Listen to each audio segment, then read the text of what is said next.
Okay students, चलिए अब हम स्टडी करेंगे कुछ टर्मिनोलॉजी। टर्मिनोलॉजी का मतलब है कि जैसे आप ये समझ लीजिए कि कुछ नाम हैं जो आपको समझ में आने चाहिए, तभी आप उस सिस्टम को आगे समझ पाएंगे। तो सबसे पहले जो मैं आपको समझाने वाला हूं उसका नाम है ट्रांसड्यूसर। देखिए ट्रांसड्यूसर क्या है। तो transducer is any device which converts one form of energy into another. जैसे आप ये समझिए कि एक माइक एक ट्रांसड्यूसर है, एक कैमरा एक ट्रांसड्यूसर है, एक स्पीकर भी एक ट्रांसड्यूसर है, और आपका जो स्क्रीन है, प्रोजेक्टर है, वो भी ट्रांसड्यूसर है, क्योंकि वो इलेक्ट्रिकल सिग्नल को लाइट सिग्नल में कन्वर्ट कर रहे हैं। माइक भी एक इलेक्ट्रिकल सिग्नल को साउंड सिग्नल में माइक एक साउंड सिग्नल को इलेक्ट्रिकल सिग्नल में कन्वर्ट कर रहा है, और स्पीकर इलेक्ट्रिकल सिग्नल को साउंड सिग्नल में कन्वर्ट कर रहा है। तो अब स्पीकर में हम यूज करते हैं पीजो इलेक्ट्रिक इफेक्ट। क्वार्ट्ज एक सब्सटेंस है जो ये प्रॉपर्टी शो करता है। तो हम स्पीकर में क्या करते हैं कि एक क्रिस्टल ले लेंगे, और उस क्रिस्टल के ऊपर जैसे यहां से कोई पर्सन बोलेगा तो यहां पे ईएमएफ जनरेट होगा। तो इस जनरेटेड ईएमएफ, यानी ये तो साउंड है, तो साउंड से हमें इलेक्ट्रिकल सिग्नल मिल गया। ये इलेक्ट्रिकल सिग्नल कुछ इस तरह का होगा, समझे? तो अगर ये सिग्नल है तो इसमें जो सिग्नल कैसा होगा, करंट का सिग्नल भी हो सकता है, वोल्टेज सिग्नल भी हो सकता है। तो अगर ये हम वोल्टेज नाप रहे हैं और वोल्टेज हमारी कम ज्यादा हो रही है, so it is called A voltage signal. अगर करंट को मेजर कर रहे हैं और करंट कम ज्यादा हो रही है, then it is called a current signal. तो हर एक सिग्नल में करंट और वोल्टेज दोनों ही बदलेंगी, या ऐसा भी हो सकता है कि दोनों ना बदले, करंट कांस्टेंट रहे, वोल्टेज कम ज्यादा हो, या ऐसा हो सकता है कि वोल्टेज कांस्टेंट रहे, करंट कम ज्यादा हो। तो इस तरह से दो तरह के सिग्नल हो सकते हैं। तो अगर मैं यहाँ पे वीटी ग्राफ बना रहा हूं तो ये वोल्टेज सिग्नल है, और अगर मैं आईटी ग्राफ बना रहा हूं तो फिर ये करंट सिग्नल है। तो अब स्पीकर में क्या है, तो स्पीकर में इसका उल्टा है। तो स्पीकर में बच्चों ऐसे है कि एक यहां पे आप समझिएगा कि मैग्नेट है, ये मान लीजिए मैग्नेट है, तो सिलिंड्रिकल मैग्नेट है ये, और ये कनेक्टेड है कागज से। तो इस तरह का कागज है बड़ा सा, ये भी ऐसे ही है, ठीक है। अब यहां पे हमारे पास एक कॉइल है, this is a coil. Okay, coil में हमने एक इलेक्ट्रिकल सिग्नल भेज दिया है। उस इलेक्ट्रिकल सिग्नल के चलते कॉइल मैग्नेटाइज होती है, और ये मैग्नेटाइज उस का रिपल्शन अट्रैक्शन फील करके वाइब्रेट होती है। इसके वाइब्रेशन होने से कागज आगे पीछे वाइब्रेट होता है। तो अगर कागज के वाइब्रेट होने से, जैसे आपका ढोल होता है, तो ढोल की जो मेम्ब्रेन है वो वाइब्रेट करने से साउंड क्रिएट करती है, तो ये कागज भी जब वाइब्रेट होगा बहुत तेजी से तो ये साउंड क्रिएट करेगा, तो वो आवाज बन गई। तो इस तरह से स्पीकर भी एक क्या कहते हैं आपका ट्रांसड्यूसर है। क्लियर? तो ट्रांसड्यूसर क्या है आपको मेरे ख्याल से समझ आ गया। दोबारा से बताता हूं, any device which converts one form of energy into another is called transducer. Now we come to signal. Signal किसे कहते हैं? तो सिग्नल का मतलब है, अभी जैसे मैंने आपको यहां पे दिखाया था, तो ये ट्रांसड्यूसर का आउटपुट है मान लीजिए, तो this output is a signal. अब अगर हम अचानक से चिल्ला दें तो आउटपुट बहुत बढ़ जाएगा। अगर हम बहुत लो फ्रीक्वेंसी में बात कर रहे हैं तो आउटपुट ऐसा होगा। अगर हम बहुत हाई फ्रीक्वेंसी में बात कर रहे हैं तो आउटपुट ऐसा होगा। तो कुछ भी हो सकता है, मतलब अगर ये जो है ये सिग्नल है, तो डेफिनेशन है information converted to electrical form and suitable for transmission is called signal. अब ये सिग्नल दो टाइप के होते हैं, डिजिटल एंड एनालॉग। तो ये जो सिग्नल है ये कंटिन्यूअसली वेरिंग सिग्नल है, इसमें वोल्टेज कंटिन्यूअसली कम या ज्यादा हो रही है। इसकी खास बात ये होती है कि एक इंस्टेंट पे एक ही वैल्यू रहती है, सिंगल वैल्यूड फंक्शन होता है ये। मतलब आपका कोई सिग्नल ऐसा नहीं हो सकता है, ऐसा सिग्नल नहीं होता है, इट्स नॉट अ सिग्नल, क्योंकि एक ही टाइम पे तीन तीन वोल्टेज तो नहीं होंगी ना बच्चों। तो एक सिंगल वैल्यूड फंक्शन होता है। अच्छा, अगर कोई कहे कि क्या ये सिग्नल हो सकता है, तो ये एक प्योर साइन वेव है बच्चों। तो ये भी एक सिग्नल है, बट इसमें जो इंफॉर्मेशन है वो पहले से ही पता है कि ये तो एक साइन वेव है। ठीक है, ओके, चलिए। अब डिजिटल सिग्नल क्या होते हैं, तो आई होप आप समझते होंगे कि डिजिटल सिग्नल क्या होते हैं। जैसे आप ये समझ लीजिए कि डिजिटल सिग्नल में यही वैल्यूज सिर्फ दो वैल्यूज में होती हैं, यानी कि हम किसी भी इंफॉर्मेशन को डिस्क्रीट फॉर्म में ट्रांसमिट करते हैं। जैसे डिस्क्रीट का मतलब है कि इसकी दो पॉसिबल वैल्यूज हैं बस, ये मान लीजिए 1, ये फिर 0। 0 कितनी देर तक रहेगा, 1 कितनी देर तक रहेगा। तो ऐसा सिग्नल जो है वो कहलाता है डिजिटल सिग्नल। तो इसमें इंफॉर्मेशन छिपी हुई है, बहुत सारी इंफॉर्मेशन छिपी हुई है।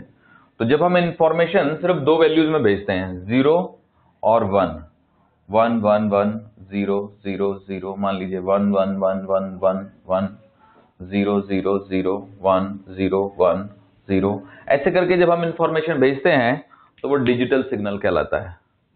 ठीक है, अब इसको डिकोड करने की अलग अलग टेक्निक होती हैं, जैसे बाइनरी कोडेड सिस्टम होता है और अमेरिकन सिस्टम है, ये होते हैं। ठीक है, तो इस तरह से हमारे क्या कहते हैं, डिजिटल सिग्नल होते हैं।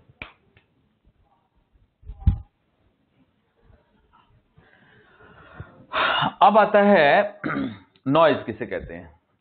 तो नॉइज एक अनवांटेड एनर्जी सिग्नल है जो कि डिस्टर्ब कर देता है ट्रांसमिशन को और प्रोसेसिंग ऑफ सिग्नल को। तो मतलब जैसे कहीं पे स्पार्क प्रोड्यूस हो गया, तो स्पार्क एक ईएम वेव है, वो ईएम वेव जो है वो हमारे जाते हुए सिग्नल के ऊपर सुपर इम्पोज हो गई, तो दैट इज नॉइज। क्लियर। तो नॉइज सिस्टम में कहीं से भी आ सकती है, कम्युनिकेशन में भी आ सकती है, और क्या कहते हैं आपका ट्रांसमीटर में भी आ सकती है, रिसीवर में भी आ सकती है, कहीं पे भी आ सकती है नॉइज।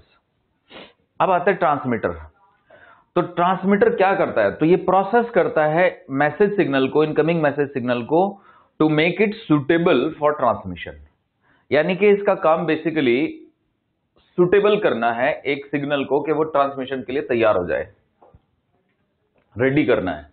तो ये मैं समझाऊंगा आपको कैसे रेडी करेगा ये। एक्चुअली इसने करना होता है मॉड्यूलेशन और एम्पलीफिकेशन, मेनली दो काम होते हैं इसके।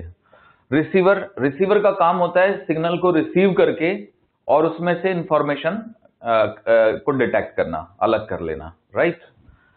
फिर अटेनुएशन किसे कहते हैं, तो अटेनुएशन का मतलब है बच्चों कि एनर्जी सिग्नल ज्यादा डिस्टेंस पे जाते जाते वीक पड़ता जाता है, क्योंकि एनर्जी ब्रॉडर एरिया में स्प्रेड होती जाती है, तो signal gate weaker and weaker and weaker, this is called attenuation. अब ये एक तो क्या कहते हैं डिसिपेटिव एलिमेंट की वजह से होता है, जैसे एयर है तो एयर में भी हमारे पास डिसिपेटिंग एलिमेंट्स है, और एयर में जब एक ब्रॉडकास्ट हो रहा है सिग्नल तो इंटेंसिटी तो वैसे ही कम हो जाएगी क्योंकि ब्रॉडर एरिया हो गया। तो ब्रॉडकास्ट में जो इंटेंसिटी का कम होना है वो तो इसलिए है क्योंकि एरिया बढ़ जा रहा है। इसके अलावा जो हम लाइन में भेजते हैं तो लाइन में रेजिस्टेंसेज होते हैं, एक वायर है तो उसका कुछ तो रेजिस्टेंस होगा, तो सिग्नल जैसे जैसे आगे जाएगा वैसे वैसे वीक पड़ता जाएगा। तो अटेनुएशन इसी को कहते हैं, मतलब weakening of the signal due to the distances. अब आता है हमारा एम्पलीफिकेशन। तो एम्पलीफिकेशन अटेनुएशन का उल्टा है। सिग्नल अगर कमजोर पड़ रहा है तो उसको एम्पलीफाई किया जाता है। तो एम्पलीफिकेशन हमने आपको सेमीकंडक्टर्स में पढ़ाया था, तो सेमीकंडक्टर्स में आप इसको देख सकते हैं एम्पलीफिकेशन क्या है। तो मैंने आपको समझाया था, अगर थोड़ा सा याद दिला देता हूं मैं दोबारा से। जैसे मान लीजिए कि ये कोई सिग्नल है इस तरह से, तो अगर आउटपुट में हम इसके आउटपुट में सिग्नल ऐसा देखें, ऐसा,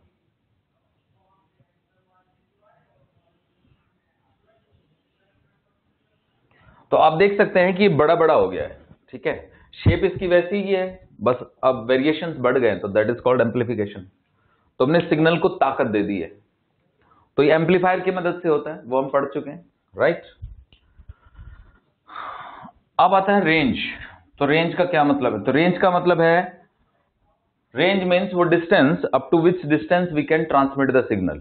जैसे आप ये समझ लीजिए कि अगर हमारे पास एक एफएम चैनल है, तो एफएम चैनल से एक सिटी में ट्रांसमिशन हो रहा है, पर जब हम कार लेके सिटी से बाहर जा रहे हैं तो हम धीरे धीरे पाएंगे कि अब हम वो सिग्नल रिसीव नहीं कर पा रहे क्योंकि हम रेंज से बाहर आ गए, ठीक है।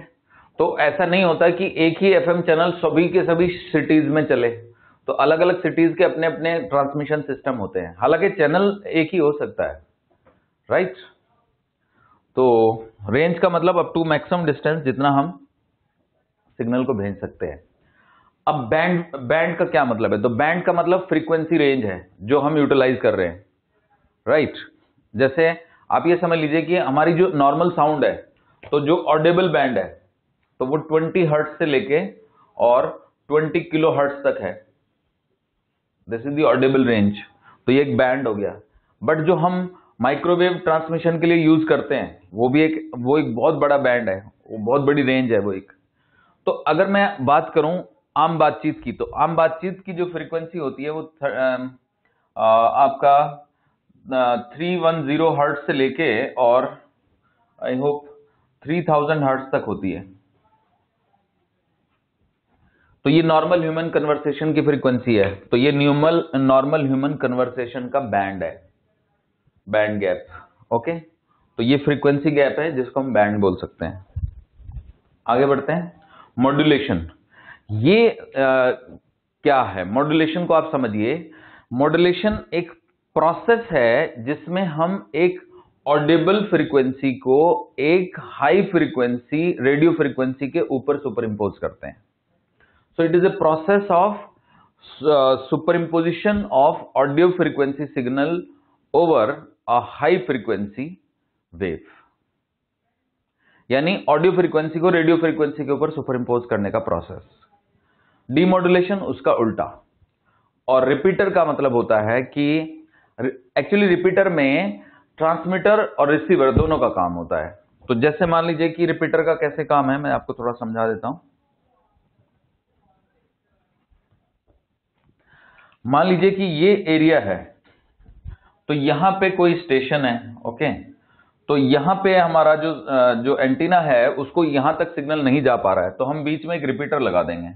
तो रिपीटर इस सिग्नल को रिसीव करेगा, रिसीव करने के बाद उसको पावरफुल करेगा और पावरफुल करके ट्रांसमिट कर देगा इधर की तरफ। तो ये हमारा सिग्नल यहां से यहां पहुंच गया। तो ये दो कारणों से हो सकता है, या तो ज्योमेट्रिकल कारण से भी हो सकता है कि भाई मान लीजिए कि यहाँ पे बीच में पहाड़ी आ गई थी, तो पहाड़ी बीच में आ गई थी तो नहीं हो पा रहा था, या फिर वीकनेस ऑफ सिग्नल से भी हो सकता है, क्योंकि एक सिग्नल जो है ना बहुत दूर तक जाते जाते बेहद बेहद वीक पड़ सकता है। तो रिपीटर में बेसिकली ट्रांसमीटर और रिसीवर दोनों का फंक्शन होता है। तो it receives the signal, strengthen it and then retransmit it. ठीक है, तो ये बेसिक टर्मिनोलॉजी है जो आपको पता होनी चाहिए।